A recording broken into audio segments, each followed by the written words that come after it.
नमस्कार, डेली 24 भारत देख रहे हैं आप। मैं हूं आपके साथ अनीता शर्मा और शुरुआत करते हैं देवभूमि स्पेशल की। आईआईटी रुड़की में आपदा प्रबंधन पर एक कार्यशाला का आयोजन किया गया और कार्यक्रम का मुख्यमंत्री पुष्कर सिंह धामी ने ऑनलाइन संबोधित किया और इस संबोधन में उन्होंने क्या कुछ कहा है, चलिए आपको वो सुनवाते हैं। Professor UP Singh ji, deputy director IIT Roorkee, professor Sandeep Singh ji, विभागाध्यक्ष पृथ्वी विज्ञान विभाग आईआईटी रुड़की और कार्यक्रम में उपस्थित रुड़की आईआईटी के सभी प्रोफेसरगण, वैज्ञानिकगण, मैं आप सभी का हृदय से स्वागत करता हूं, आप सबका अभिनंदन करता हूं। मेरे लिए ये बहुत हर्ष का विषय है कि मुझे आज भारतीय प्रौद्योगिकी संस्थान रुड़की द्वारा आयोजित आपदा जोखिम न्यूनीकरण एवं सहनशीलता जैसे अत्यंत महत्वपूर्ण विषय पर आयोजित इस कार्यशाला में आप सबके साथ सम्मिलित होने का शुभ अवसर प्राप्त हो रहा है। Professor UP Singh ji, deputy director IIT Roorkee, professor Sandeep Singh ji, विभागाध्यक्ष पृथ्वी। उत्तराखंड में लंबे समय से लंबे चल रहे भूमि विवाद के समाधान के लिए राज्य सरकार ने बड़ा कदम उठाया है। मुख्यमंत्री पुष्कर सिंह धामी के निर्देश पर प्रदेश भर में 1 माह तक विशेष अभियान चलाया जाएगा, जिसके तहत सभी जिलों में जमीन से जुड़े विवादों का तत्काल और प्रभावित निपटारा भी किया जाएगा। मुख्यमंत्री पुष्कर सिंह धामी ने स्पष्ट किया है कि अभियान की अवधि समाप्त होने तक भूमि विवाद से संबंधित लंबित मामलों को न्यूनतम स्तर बल्कि शून्य तक लाने का लक्ष्य रखा गया है। सीएम धामी ने कहा है कि भूमि विवाद सीधे तौर पर आम नागरिकों की समस्याओं से जुड़े हुए होते हैं। ऐसे मामलों के लंबित रहने से न केवल लोगों को मानसिक और आर्थिक परेशानी होती है, बल्कि बार बार इससे कानून व्यवस्था की स्थिति भी प्रभावित होती है और सामाजिक सौहार्द को नुकसान पहुंचता है। उन्होंने कहा कि सरकार की प्राथमिकता है कि जमीन संबंधित विवादों का समाधान पारदर्शी, निष्पक्ष और न्याय संगत तरीके से किया जाए, ताकि आम जन का प्रशासन पर भरोसा मजबूत हो। मुख्य नीति आयोग के तैयारी सूचकांक में निर्यात उत्तराखंड को हमारे जो ऐसे हिमालयन राज्य हैं, इन राज्यों की श्रेणी में तैयारी सूचकांक पहले नंबर उस इंडेक्स में हमारा आया है। ये हमारे लिए बहुत प्रोत्साहन भी है और आगे काम करने के लिए प्रेरणा भी है। हम आदरणीय प्रधानमंत्री श्री नरेंद्र मोदी जी की प्रेरणा से, उनके मार्गदर्शन में लगातार जो भारत सरकार के नियम हैं या नीतियां हैं, उन सभी को धरातल पर उतार रहे हैं और उसके अनुरूप कार्रवाई कर रहे हैं। और उत्तराखंड आज कई मामलों में देश के जो अग्रणी राज्य हैं, उन राज्यों की श्रेणी में आ रहा है। ये हमारे प्रधानमंत्री जी के कथन को भी चरितार्थ कर रहा है कि 21वीं सदी का ये दशक उत्तराखंड का होगा। मुख्य नीति आयोग के तैयारी सूचकांक में निर्यात उत्तराखंड को हमारे जो ऐसे हिमालयन उत्तराखंड की पुष्कर सिंह धामी सरकार ने यूसीसी पे संशोधन के प्रस्ताव को मंजूरी दे दी है। वहीं उत्तराखंड पूर्व सैनिक कल्याण निगम लिमिटेड कर्मचारियों के लिए भी समान कार्य समान वेतन को लेकर कैबिनेट ने बड़ा फैसला लिया है। गुरुवार को सचिवालय में हुई धामी कैबिनेट की बैठक में 19 प्रस्ताव रखे गए, जिसमें यूसीसी के संशोधन के प्रस्ताव को मुख्यमंत्री परिषद ने मंजूरी दे दी है। कैबिनेट ने यूसीसी के संशोधन को मंजूरी देते हुए तय किया कि अध्यादेश लाया जाएगा। जनवरी 2025 से पूर्व शादी वालों को 6 महीने की बजाय अब 1 साल में विवाह पंजीकरण कराना होगा। वहीं रजिस्टर जो है जनरल अब अपर सचिव लेवल के अधिकारी भी करेंगे। समय से कम ना होने पर अब फाइलों को पूरी तरह से ये कैबिनेट में जमा की जाएगी। ऐसे में कैबिनेट ने फैसला लिया है कि परोई सत्र 2025 और 26 के लिए 270 करोड़ का शासकीय प्रतिभूति यानी कि स्टेट गारंटी को मंजूरी दे दी गई है, जिसके बाद से अब चीनी मिल भी ऋण ले सकेंगे। चीनी मिलों के गन्नों के मूल्य को मंजूरी दे दी गई है। उत्तराखंड संस्कृत एकेडमी का नाम बदलकर उत्तराखंड संस्कृत संस्थान कर देने की मंजूरी भी दी गई है। निर्वाचन विभाग में सेवा नियमावली को कैबिनेट ने मंजूरी दे दी है। ऐसे में हरिद्वार जिले को स्वच्छ, सुंदर और पर्यावरण के अनुकूल बनाए रखने की दिशा में जिला प्रशासन ने सख्त कदम उठाया है। जिलाधिकारी मयूर दीक्षित के निर्देश पर परिवहन विभाग ने जिले भर में विशेष स्वच्छता अभियान की शुरुआत की है और इस अभियान के तहत अब हरिद्वार में चलाए जाने वाले सभी वाहनों में कूड़ा दान या फिर बैग रखना अनिवार्य कर दिया गया है। नियमों का उल्लंघन करने वालों के खिलाफ परिवहन विभाग द्वारा सख्त कार्रवाई की जाएगी और जुर्माना भी लगाया जाएगा। परिवहन विभाग ने स्पष्ट किया है कि वाहन संचालक के दौरान सड़क, सार्वजनिक स्थानों या फिर खुले स्थानों पर किसी भी प्रकार का कचरा फेंकना पूरी तरह से प्रतिबंधित है और इस संबंध में जिले के सभी वाहन चालकों और वाहन स्वामियों को दिशा निर्देश जारी कर दिया गया है। विशेष रूप से तीर्थ यात्रियों, पर्यटक वाहनों, सार्वजनिक परिवहन और निजी वाहनों को इस नियम का पालन करना अनिवार्य होगा।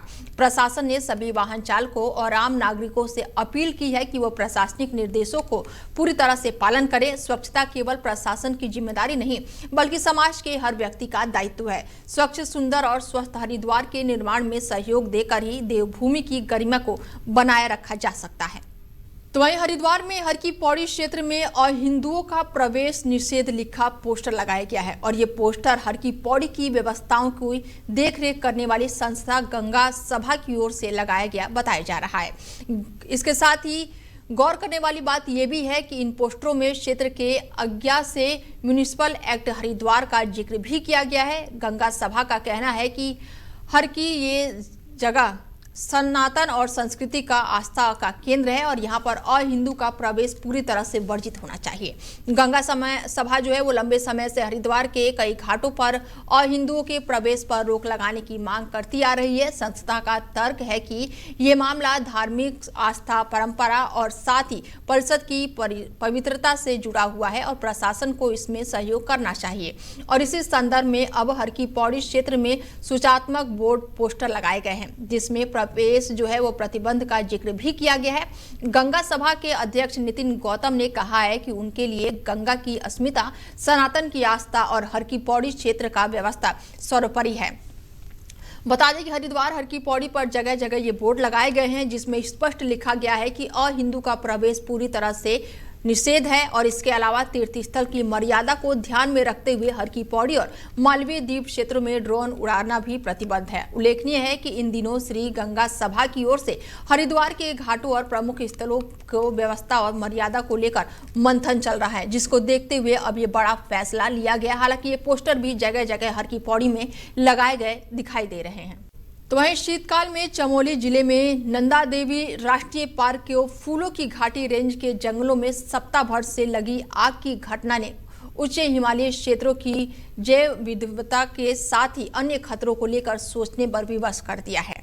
विशेषज्ञ इसे ज्वालामुखी परिवर्तन के स्तर के तौर पर देख रहे हैं। साथ ही उनका कहना है कि शीतकाल में जंगलों के सुलगने का सही कारणों का पता लगाने का वैज्ञानिक अध्ययन आवश्यक है। इसमें सामने आने वाले कारणों के आधार पर उच्च हिमालयी क्षेत्रों के वनों में अग्नि नियंत्रण के लिए ठोस और प्रभावित नीति बनानी चाहिए। उच्च हिमालयी क्षेत्रों के जंगलों के परिदृश्य में देखें तो फूलों की घाटी रेंज से पहले भी राज्य में इस तरह की घटनाएं नियमित अंतराल में हो रही हैं। साल 2016 से लेकर 2025 तक यहां पर पिथौरागढ़, उत्तरकाशी, चमोली जिले में 3500 मीटर से अधिक ऊंचाई वाले क्षेत्रों में जंगलों में शीतकाल में आग धधकती थी। यद्यपि इन पर जब काबू पा लिया गया लेकिन आग लगने के कारणों का आज तक खुलासा नहीं हुआ है। और इस बार फूलों की घाटी रेंज में जिस तरह से सप्ताह भर से जंगल सुलग रहा है उससे उच्च हिमालयी क्षेत्रों के लिए खतरे की घंटी भी बजाती है। तो वहीं भीम आर्मी आजाद समाज पार्टी के प्रदेश अध्यक्ष महक सिंह पिथौरागढ़ से लौटते समय सितारगंज में जिला अध्यक्ष सत्येंद्र कुमार के आवास पर पहुंचे, जहां उन्होंने मीडिया से मेरठ वाली घटना को लेकर उन्होंने कहा कि दलित उत्पीड़न बर्दाश्त नहीं किया जाएगा। अंकिता भंडारी के सवालों पर उन्होंने कहा कि हमारी बेटी है, इस प्रकरण में राजनीति न होकर इसमें ईमानदारी से जांच हो। उन्होंने लोका में शहीद ब्रजनंदन स्मारक पर जाकर श्रद्धांजलि दी और कहा कि जनप्रतिनिधियों का स्मारक पर ध्यान देना चाहिए। इससे सौंदर्यकरण विद्यालय का नाम और प्रमुख द्वारा शहीद के नाम होना चाहिए। उन्होंने सितारगंज विधानसभा पर बात करते हुए कहा कि हमारे लोगों पर नाजायज मुकदमे दर्ज किए गए हैं। आने वाले विधानसभा चुनाव में सितारगंज में आजाद समाज पार्टी चुनाव मैदान में उतरेगी।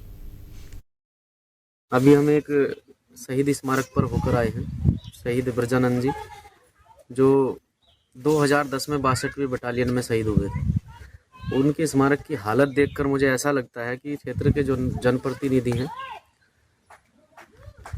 उनको यहाँ आकर देखना चाहिए कि किस प्रकार के हालत जो है इस स्मारक की बनी पड़ी है। और मैं सितारगंज में खड़ा हूँ जहाँ से सरकार के विधायक भी हैं और मंत्री भी हैं। उन्हें सोचना चाहिए और यहाँ आकर इस स्मारक को देखना चाहिए कि किस प्रकार की हालत इस स्मारक की है। जो परिवार ने पाई पाई जोड़कर अपने बेटे की याद में इसे बनाया। जिस टाइम उनका बेटा शहीद हुआ उस टाइम तो सभी नेताओं ने यहाँ आकर बड़े बड़े वादे किए, हम स्मारक बनवाएंगे, हम गेट बनवाएंगे, हम उनके नाम पर स्कूल बनवाएंगे, लेकिन आज तक कुछ नहीं बनवाया है। तो इस पर ये गंभीर विषय है और इस पर सोचना चाहिए। अभी हम एक शहीद स्मारक पर धूमधाम और लोक सांस्कृतिक और पहाड़ी परंपराओं से के संग दिनेशपुर में उत्तरायणी मेला बड़े ही उत्सव के साथ मनाया गया। इस आयोजन में प्रसिद्ध पर्वतीय कलाकारों की प्रस्तुतियां ने लोगों को झूमने पर मजबूर कर दिया। पर्वतीय जन मंगल सेवा समिति के तत्वाधान में आयोजित इस कार्यक्रम में प्रसिद्ध पर्वतीय गायक जितेंद्र और साथ ही बेबी प्रियंका, मनोज आर्य और कई लोग मौके पर मौजूद रहे। लोकगीतों और पारंपरिक धुनों पर दर्शक झूमते नजर आए। कार्यक्रम के दौरान प्रस्तुत किए गए पर्वतीय सांस्कृतिक नृत्य और गीतों ने लोगों को पहाड़ की परंपरा, सांस्कृतिक और विरासत से जोड़ने का काम किया। एक पर्वतीय सांस्कृतिक मंच यहाँ पर हमने बनाया है जिसका नाम पर्वतीय जनमंगल सेवा समिति है। विगत 9 साल से हम लगातार ये कार्यक्रम यहाँ पर कर रहे हैं। हमारा उद्देश्य एक है, हम लोग पहाड़ से यहाँ आए हैं और पहाड़ की जो संस्कृति को इस तराई में उजागर करने के लिए हमने ये आयोजन किया है। तराई एक गुलदस्ता है, इसमें हम चाहते हैं यहाँ पर पंजाबी बहुल इलाका है, बंगाली बहुल इलाका है, पूर्वांचल के हैं, इन सब के बीच में हम चाहते हैं हमारी संस्कृति का भी एक अहम फूल उसमें रहे। ये हमारा उद्देश्य है। पिछले लगातार 9 वर्षों से प्रत्येक वर्ष यहाँ उत्तरायणी कौतिक का पर्व मनाया जाता है और जिसके माध्यम से इस पूरे उत्तराखंड की संस्कृति की झलक हम सबको देखने को मिलती है। हमारे उत्तराखंड के सभी त्योहार इस पूरे देश को, पूरे विश्व को एक संदेश देने का काम करते हैं। चाहे हम उत्तरायणी की बात करें, चाहे हम हरेला की बात करें, चाहे हम फूलदेवी की बात करें, इस उत्तराखंड का मनाया जाने वाला प्रत्येक त्योहार इस पूरे विश्व को एक संदेश देने का काम करता है। और आज विभिन्न सांस्कृतिक कार्यक्रमों के माध्यम से इस पूरे उत्तराखंड की संस्कृति की झलक हम सबको देखने को मिली। मैं यहाँ की पूरी कमेटी को हृदय की गहराई से धन्यवाद देता हूँ।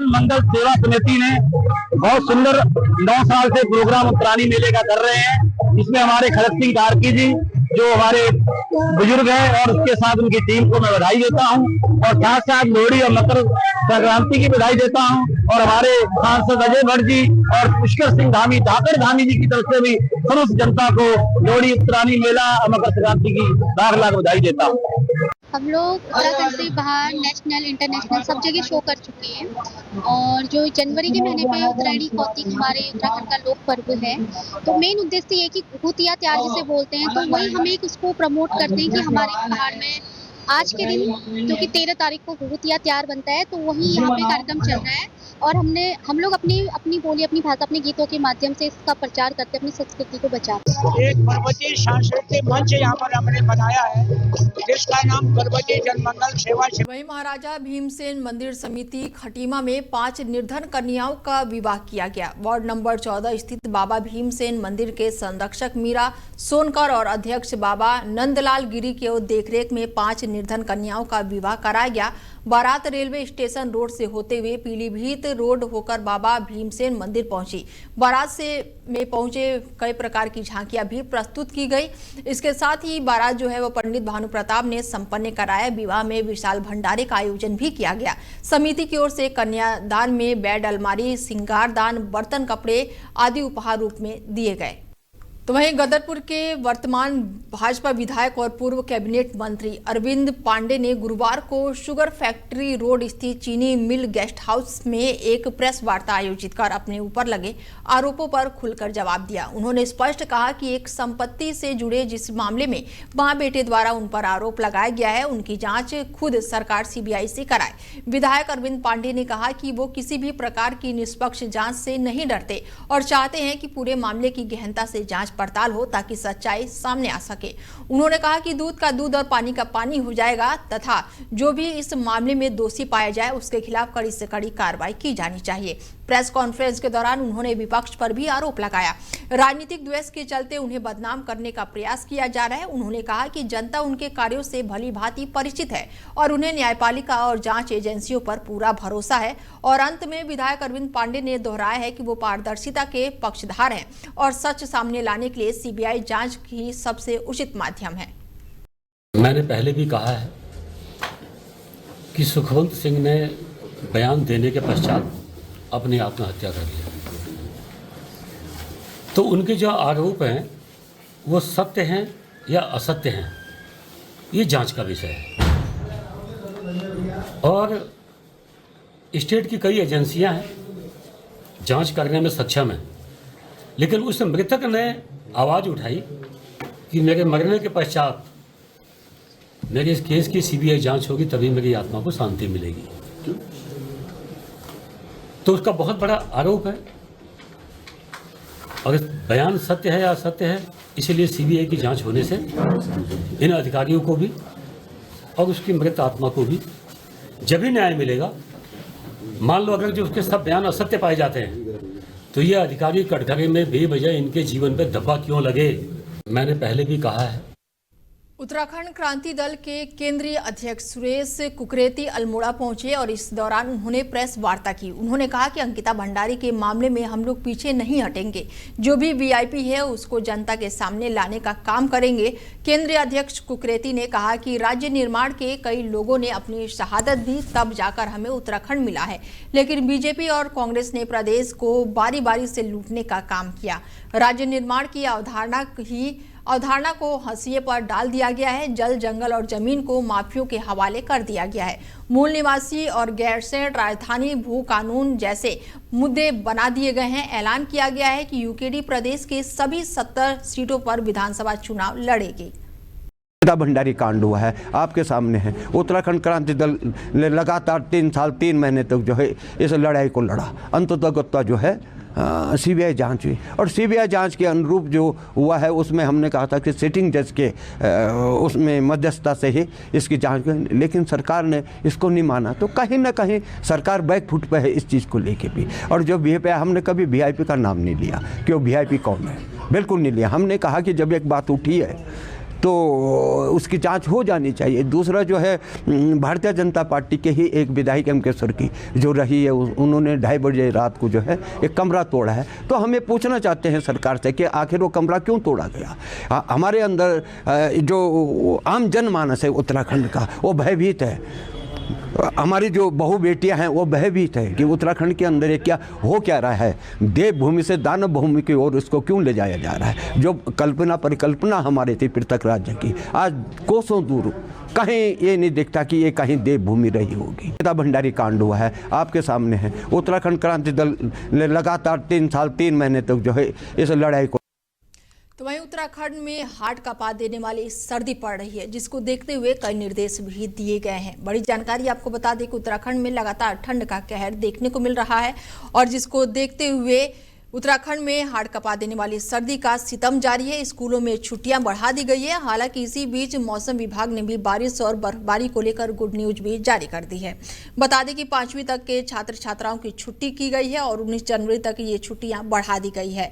और आज देहरादून समेत 4 जिलों में घने कोहरे का येलो अलर्ट जारी किया गया है। हालांकि हाड़ कपाने वाली ठंड के बीच मौसम विभाग ने गुड न्यूज भी जारी कर दी है और ऐसे में शुक्रवार से पहाड़ों में बर्फबारी और बारिश की संभावना जताई जा रही है।